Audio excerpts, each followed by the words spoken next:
To the state of our schools now, an educational testing scores known as the Nation's Report Card shows that math and reading scores dropped during the pandemic. News 12's Lisa LaRocca at a school in Yonkers with how officials are trying to improve those low marks.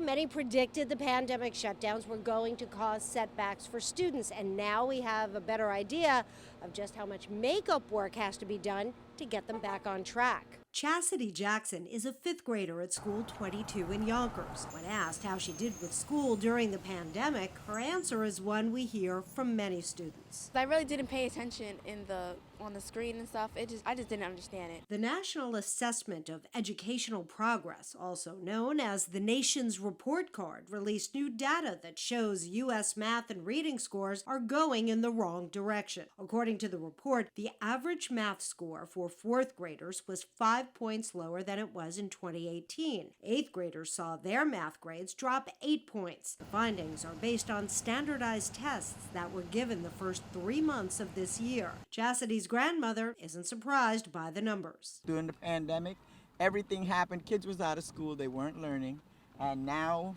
this is where they are. Reading scores also dropped for both fourth and eighth graders in just about every state and district across the country. While school officials in our area agree the pandemic shutdowns and many mandates have had a negative effect on students, they also warn this report looks at national numbers as a whole. What's most important is looking at the local data that tells us how individual students are doing, and providing the supports and the programs necessary for them to really move forward. Chastity says while she does well in reading, she needs to work on her math skills, and she's doing just that. I get packets to write, the times tables, keep writing out until I remember. Now, school officials are warning parents, don't just look at this one report alone. Look at individual assessments. Look at the test scores in your own school district, and of course, focus on your child's as well.